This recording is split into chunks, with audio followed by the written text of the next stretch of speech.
Well, I stood in the election in 2022 because I felt it was the right time to do so in terms of making a contribution to the area and paying back to the city. And I think that in 2022 we had a positive message. In Collington, Fairmile Head, we already have a Conservative councillor who's been here for a long time, Jason Rust.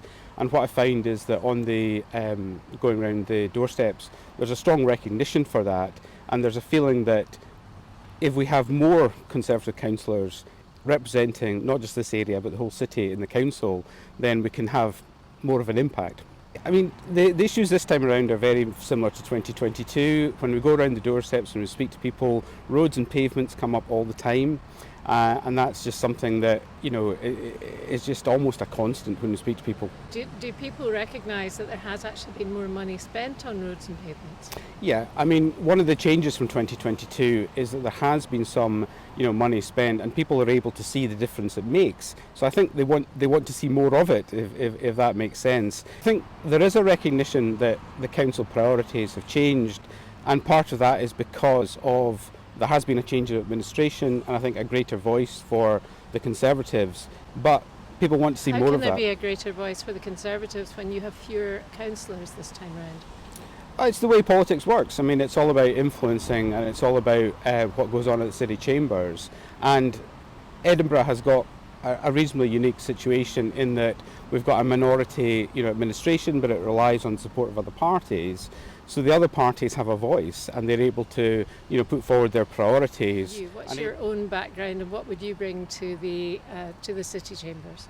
Well, I've lived in South Edinburgh. I've lived in Edinburgh since 1997, and I've always actually lived in South Edinburgh. So I've always lived in the EH10 postcode, although I started in Bruntsfield, I moved out to Morningside, and now I've moved out to Fairmile Head. So I'm kind of more going towards the edge of the city. But I think, I wanted to get involved because I think you get to the stage where you don't want to complain about things that's happening. You want to make a positive, difference.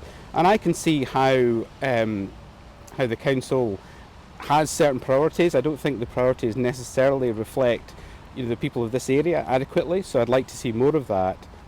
VAT on school fees is a UK government matter, not a council matter. And that's absolutely true, but the effects will be felt in Edinburgh, and I think there's a lot of concern. I mean, obviously we haven't had Labour's tax on education as yet, but when it does come in, there is a feeling that it might mean that fewer pupils go to private schools, so that would put pressure on the existing local authority schools. And as I say, it's concerns that are expressed on the doorstep, and I can appreciate where people are coming from. Well, I live locally, I live in Fairmile Head. I think I might be, so far, and I've not seen all the candidates, but I think I might be the only candidate who's actually in Fairmile Head. And, I do have that experience of knowing what it's like. I mean, this area is, Edinburgh is a very diverse city, and we've got areas of the city like Cramond, which are at sea level, and we've got areas here which are quite high up. So we tend to, in the winter, we tend to get a lot more snow than other areas, and we don't, we need to prioritise the different areas of the city for the needs that they have. And I think since I've moved here, I've found that it's not necessarily reflecting the lived experience in this area.